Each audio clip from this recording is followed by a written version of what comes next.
students, we are discussing about chapter 10 respiration in organisms. organisms में respiration का process है वो किस तरीके से होता है हम ये पढ़ रहे थे. हमने starting का first point introductory part of this chapter complete किया था. respiration जो process है and एक ये myth था that respiration is a breathing. तो ये हमने क्लियर किया था. respiration जो है वो breathing नहीं है. breathing रेस्पिरेशन दो पार्ट में होता है. टू टाइप्स का रेस्पिरेशन होता है, external respiration and internal respiration. तो जो एक्सटर्नल रेस्पिरेशन होता है उसे ही ब्रीथिंग बोलते हैं, जिसमें intake of oxygen gas and exhale of carbon dioxide gas दो प्रोसेस होती हैं ओनली. वेयर एज रेस्पिरेशन में तीन प्रोसेस होती हैं. ऑक्सीजन लेना, बीच में सेकेंड प्रोसेस जो आता है वो इंटरनल रेस्पिरेशन होता है, जिसमें क्या होता है कि जो भी हम फूड लेते हैं उसका ब्रेकडाउन होता है ऑक्सीजन की हेल्प से, एंड देन जो रिलीज ऑफ एनर्जी है ये एक अनदर स्टेप ऐड होता है, एंड देन कार्बन डाइऑक्साइड का एक्सेल होता है. देन ब्रीथिंग और रेस्पिरेशन, इसमें क्या डिफरेंस है ये सब कुछ हम डिटेल में प्रीवियस वीडियो में पढ़ चुके हैं. अब रेस्पिरेशन ह्यूमन बींग्स में किस अकॉर्डिंग होगा ये हम इस वीडियो में देखेंगे. सबसे पहले ये एक डायग्राम है रेस्पिरेटरी सिस्टम का, जो ह्यूमन बीइंग में रेस्पिरेटरी सिस्टम होता है, जो कंप्लीट हम इसका डिटेल पढ़ेंगे. Nasal cavity, nostril, larynx and bronchus, right lung, rib cage, एंडोसाइड pharynx and epiglottis, trachea and bronchus, left lung, pleura and diaphragm. ये पूरा जो कंप्लीट प्रोसेस है रेस्पिरेटरी सिस्टम का ह्यूमन बीइंग में. सबसे पहले स्टार्ट करते हैं. Human beings have a set of organs that help in respirations. Respiration की प्रोसेस में एक पूरा ऑर्गन सिस्टम वर्क करता है, जिसे हम रेस्पिरेटरी सिस्टम भी बोलते हैं. अब उस पूरे ऑर्गन सिस्टम में कुछ ऑर्गन्स होते हैं. हमने स्टार्टिंग में पढ़ा है सेल्स, सेल से मिलकर टिश्यू बनते हैं, टिश्यूज से ऑर्गन बनते हैं, एंड देन ऑर्गन्स को मिला के एक ऑर्गन सिस्टम बनता है. तो इस ऑर्गन सिस्टम में रेस्पिरेटरी सिस्टम एक ऑर्गन सिस्टम का टाइप है. इसमें क्या क्या ऑर्गन्स वर्क करते हैं? They are nostrils, larynx, pharynx, trachea, bronchi, lungs, diaphragm. ये सब है जो हेल्प करते हैं ब्रीथिंग में. Let us study about these organs in detail. अब हम इन सारे ऑर्गन्स का पर्सनली अलग अलग इंडिविजुअली डिटेल पढ़ेंगे. First is nostrils. Human beings have one pair of nostrils. Nostrils जो होते हैं वो वन पेयर होता है. Inner sides of nostrils are covered with a thin layer of fine hair and mucois which moisten the inhaled air. जो भी हम air लेते हैं पहली बात उसे वो मॉइस्चन करता है, एंड एक इनर साइड भी होती है जो कवर होती है लेयर से, एंड हेयर्स जो होते हैं वो हमारे नोज में वो हमें हेल्प करते हैं एयर को एयर में जितने भी अदर पार्टिकल्स होते हैं उन्हें कैप्चर करने के लिए. Also these fine hair and mucus block dust particle dirt जितने भी आते हैं उन्हें भी ब्लॉक करते हैं. Present in the air from entering our respiratory system. Nostrils जो होते हैं वो हमारी जो नोज है उसके जो दो ओपनिंग है उन्हें नॉस्ट्रिल्स बोलते हैं. जो दो हैं that's why one pair of nostrils यहाँ बोला गया है. इसके बाद एक क्वेश्चन है, the buccal cavity and the nostrils join the single track. एक ही ट्रैक पर है buccal cavity and nostrils. So even if inhaled with our mouth the air reaches our respiratory system. अब क्योंकि अभी हमने प्रीवियस वीडियो में बोला है जो एयर है इनहेल्ड के लिए जब हम ऑक्सीजन गैस लेते हैं ये थ्रू द नॉस्ट्रिल्स लेते हैं, लेकिन हम अगर कभी नॉस्ट्रिल्स अगर हम अपने बंद करते हैं तो थ्रू द माउथ भी इनको लिया जा सकता है, क्योंकि इसका जो रूट है वो एक ही है. But it is never advise और recommend to breathe through mouth, because हमारे माउथ में ऐसा कोई लेयर नहीं होता है जो किसी भी डर्ट पार्टिकल को रोक सके. But it is never advise और recommend to breathe through our mouths because our mouth does not have the layer of mucus and fine, so it can not prevent dirt और dust particles from entering our body. हमारी body में enter करने से फिर हम dirt और dust particles को नहीं रोक पाएंगे. Why do we sneeze? Sneeze क्यों करते हैं हम? The air around us has various types of unwanted particles. Sneeze mean जो छींकना होता है उसको बोलते हैं. तो एयर जो होती है वो हमारे चारों तरफ बहुत सारे अनवांटेड पार्टिकल होते हैं, जैसे smoke, dust, pollens etcetera. When we inhale the particles get trapped in the hair present in a nasal cavity. जो भी हमारे नोज में हेयर्स होते हैं वहां पार्टिकली ट्रैप हो जाते हैं. However, sometimes these particles may get passed through the air in the nasal cavity, then they irritate the lining of the cavity. जब ये डस्ट पार्टिकल्स थोड़े बड़े होते हैं, हमारे हेयर उन्हें ट्रैप कर सकते हैं, तो ये हमारी नोज में ही रहते हैं. लेकिन अगर कई बार ऐसा होता है कि इतने छोटे पार्टिकल्स होते हैं जो थ्रू द एयर हमारे अंदर चले जाते हैं, एंड जब अंदर जाते हैं तो वहां पर ये कैविटी की जो लाइनिंग है वहां इरिटेट करते हैं. दैट्स वाई हमें जो भी छींक है वो आती है. As a result of which we sneeze, sneezing expels these foreign particles from the inhaled air and a dust-free clean air enters our body. और जो स्नीजिंग की प्रोसेस है उसमें वो जो भी डस्ट पार्टिकल है जो अंदर एंटर किया है वो अगेन बाहर आ जाता है. कॉजन है when you sneeze you should cover your nose so that the foreign particle you expel are not inhaled by other person. तो आपने जो चीज अंदर ली है जब आप उसे बाय द स्नीजिंग बाहर निकाल रहे हैं तो वो किसी और पर्सन के कांटेक्ट में ना आए. दैट्स वाई हमें अपनी नोज को कवर करने के लिए बोला जाता है. तो ये तो हो गया हमारा topic nostrils. Now next topic is larynx. The nasal cavity leads into the pharynx and from the pharynx air passes into a rectangular chamber called larynx. जो हमने नसल कैविटी या फिर नॉस्ट्रिल्स के थ्रू जो भी एयर जो पास हुई है वो एक रेक्टेंगुलर चैम्बर के थ्रू जाती है जिसे लैरिंक्स बोलते हैं. The opening of pharynx into the larynx is guarded by the epiglottis. The larynx produce sound. Larynx का वर्क क्या है? साउंड प्रोड्यूस करना.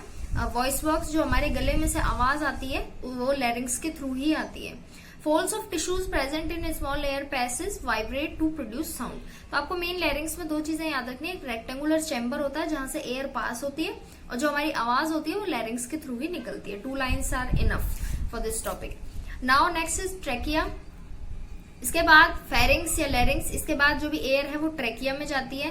तो ये सीरीज वाइज ही दिए हुए हैं. From the pharynx the air enters the trachea.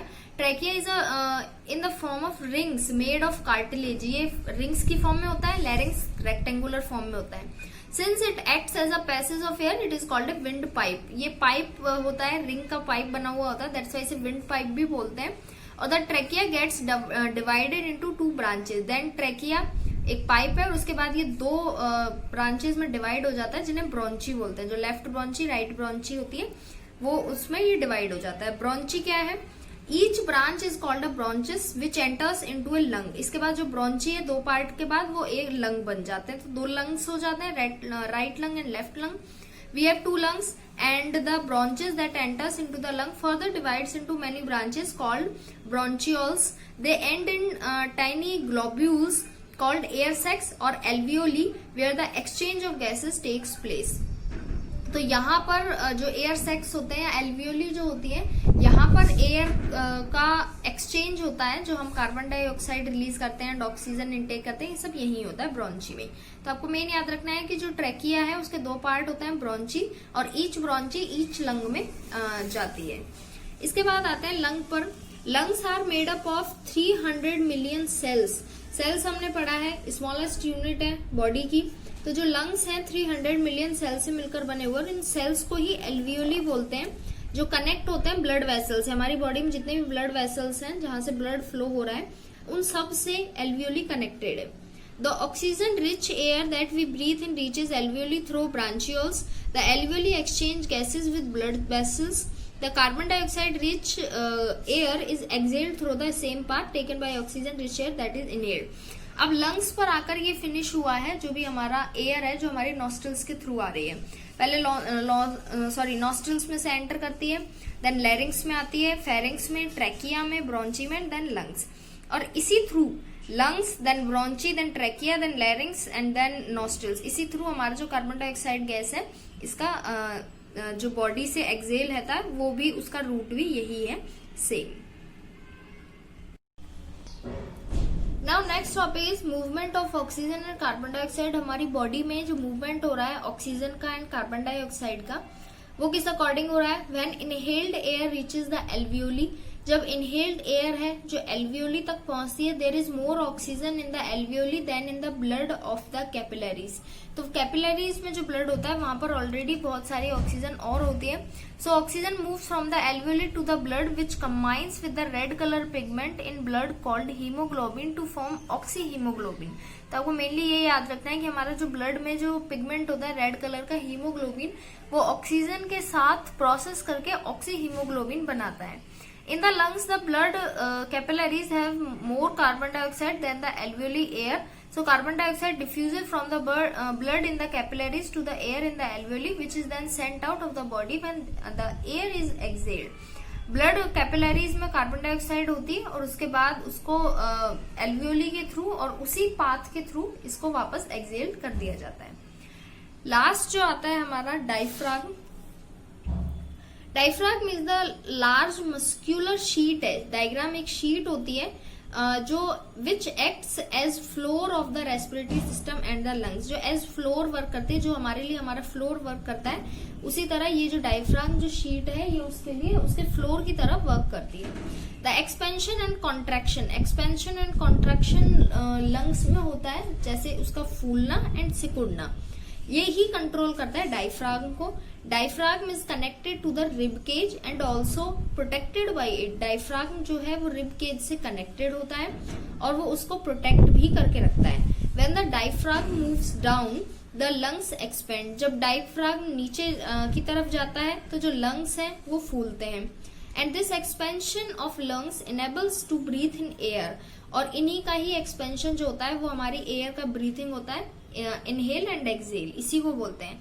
When the diaphragm moves up the lungs contract. और जब डायफ्राग्म ऊपर आता है तो जो लंग्स हैं वो सिकुड़ते हैं, which enables us to breathe out air. और जब वो सिकुड़ेंगे तो हमारी जो एयर है वो बाहर जाती है, और जब एयर अंदर आती है जब डायफ्राग्म नीचे जाता है और लंग्स हैं जो फूल जाते हैं। तो ये डायफ्राग्म का वर्क है। इसके बाद है मैकेनिज्म ऑफ ब्रीथिंग, की ब्रीथिंग का ये जो मैकेनिज्म चल रहा है ये किस अकॉर्डिंग चल रहा है। Both inhalation and exhalation are continuous process through which our body exchange gases. Inhalation और एक्सहेलेशन ये कंटिन्यूअस प्रोसेस है, जब तक हमारी लाइफ है ये जब तक चलेगा। ड्यूरिंग इनहेलेशन, इनहेलेशन के ड्यूरिंग क्या होता है अभी बताया, डायफ्राग्म मूव्स डाउन। डायफ्राग्म जो है वो नीचे जाता है, जब हम इनहेलेशन ऑक्सीजन गैस लेते हैं देन डायफ्राग्म नीचे जाता है एंड जो लंग्स हैं वो फूल जाते हैं। The ribs move upwards and outward. The space in the chest cavity increase. Chest cavity में स्पेस होता है वो बढ़ जाता है और जो एयर है वो लंग्स में पहुंच जाती है। On an average lungs of an adult can hold up of 6 litre of air. और लंग्स में किसी एक एडल्ट के लंग्स में 6 लीटर ऑफ एयर आ सकती है। और एक्सहेलेशन की ड्यूरिंग क्या होता है, during exhalation the diaphragm and the ribs move to their initial position. The diaphragm moves up, diaphragm ऊपर जाता है and ribs move downwards and inward. The chest cavity reduce in size, reduce कम हो जाती है साइज में, और जो एयर है वो बाहर निकाल दी जाती है फ्रॉम द लंग्स। ये डायग्राम है मैकेनिज्म ऑफ ब्रीथिंग का। इनहेलेशन और एक्सहेलेशन में क्या होता है। First is inhalation. इनहेलेशन में लंग्स जो होते हैं वो एक्सपेंड होते हैं एंड वेयर एज एक्सहेलेशन में जो लंग्स होते हैं कॉन्ट्रैक्ट होते हैं, सिकुड़ते हैं। इसके बाद इनहेलेशन में air drone into the lungs, lungs में आती है इस विंड पाइप में से होके, और यहाँ पर इस लंग्स को फोर्स आउट बाहर निकाल दिया जाता है लंग्स में से एक्सहेलेशन में। और डायफ्राग्म जो होता है वो रिलैक्स होता है और मूव्स अप, ऊपर की तरफ मूव करता है। Let us make a model of lungs and diaphragm as explained in activity 10.4 to understand how they function. इसमें हमें एक एक्टिविटी है 10.4 जिसमें हमें बताया गया है, एक मॉडल है लंग्स का एंड डायफ्राग्म का, जिसमें एक्सप्लेन किया गया है कि किस अकॉर्डिंग वर्क करते हैं। एक्टिविटी 10.4 है जिसका ऑब्जेक्टिव है to show the role and functioning of diaphragm in respiration. Respiration system में डायफ्राग्म जो शीट है उसका रोल क्या है और उसका फंक्शन क्या है, इसको शो करने के लिए मटेरियल क्या क्या चाहिए। वाइड माउथ प्लास्टिक बोतल चाहिए, 2 balloons, Y shape plastic tube fixed in a rubber cock, thin rubber sheet and thread. Procedure करना क्या है, take a wide and transparent plastic बोतल, एक ट्रांसपेरेंट प्लास्टिक बोतल लेनी है। With the help of your teacher और पेरेंट्स कट्स इट बॉटम उसका कट करना है। Take a Y shape plastic tube and fix the cock, cock जो होती है उसको फिक्स करना है and 2 deflated balloons at 2 different ends of a Y shape tube. Y shape में ऊपर 2 ब्रांच है, वहां दोनों ब्रांच पर हमें डिफ्लेटेड मीन फूला हुआ नहीं, नॉर्मली ऐसे ही बैलून लगाना है। Make a hole in the lid of the बोतल and pass the Y shape tube through it. बोतल के थ्रू आपको पास करना है, वाई शेप ट्यूब के through. Close the bottle with the lid से क्लोज करना है बॉटल को and tie a thin rubber sheet at the bottom of the bottle with a thread. Now gently pull the rubber sheet downward and push it upward alternately. तो आप क्या देखेंगे कि वो जो बैलून्स है वो फूलना स्टार्ट हो जाते हैं एंड जब भी आप उसको फिर खींचेंगे देन वो सिकुड़ जाएंगे। ऑब्जर्वेशन क्या है, you will observe that when the rubber sheet is pulled down, जब आप रबर शीट को नीचे की साइड खींचेंगे तो ये डायग्राम में दिखाया हुआ है, वाई शेप बना हुआ है, दोनों बैलून लगे हुए हैं, तो ये बैलून फूलने लग जाते हैं क्योंकि जो एयर है वो नीचे की तरफ पुश्ड डाउन की जाती है। You will observe that when the rubber sheet is pulled down, the air enters through a Y-shaped bottle and the balloon gets inflated. When the rubber sheet is pushed upwards, the air in the balloon gets pushed out and the balloons get deflated. In the same way, our diaphragm get pulled down and pushed up in exhalation and inhalation. इसी according जो हमारा diaphragm है वो work करता है। इसका influence क्या है, in this activity the apparatus can represent the human respiratory system. इसमें जो जो चीजें लगाई हुई हैं ये किस किस चीज का वर्क करती हैं। बैलून्स जो है वो रिप्रेजेंट करते हैं लंग्स को, कि लंग्स इसी तरह से एक्सपेंड और कॉन्ट्रैक्शन जो होता है वो इसी अकॉर्डिंग होता है। Rubber sheet represent the diaphragm. Rubber sheet जो है वो डायफ्राम का वर्क करती है, जो एक शीट है जो ऊपर नीचे होती रहती है। प्लास्टिक बोतल है जो चेस्ट कैविटी को रिप्रेजेंट करती है, क्योंकि चेस्ट कैविटी के ही अंदर ये सारा प्रोसेस होता है। And the pulling of the sheet represent inhalation and release of the sheet represent exhalation. Inhalation और जो एक्सहेलेशन है वो शीट रिप्रेजेंट करता है उस प्रोसेस को। एंड एक एक्टिविटी और है 10.5, measure the size of your chest with a measuring tape during inhalation and exhalation and record your observation. Inhalation के थ्रू आपको अपना चेस्ट मेजर करना है एंड एक्सहेलेशन के टाइम पर repeat the same exercise with 5 of your friends. What difference do you find between the 2 measurement during inhalation and exhalation. तो inhalation और exhalation में आपकी बॉडी जो चेस्ट मेजरमेंट है उसमें कितना डिफरेंस होता है ये आपको एक्टिविटी 10.5 में पता करना है। तो आज हमने जो टॉपिक कंप्लीट किया है that is respiration in human beings. Human beings में रेस्पिरेटरी सिस्टम जो है कंप्लीट कैसे चलता है। नेक्स्ट वीडियो आपको मिलेगी for the types of respiration, जिसमें हम एरोबिक एंड अनएरोबिक रेस्पिरेशन पढ़ेंगे।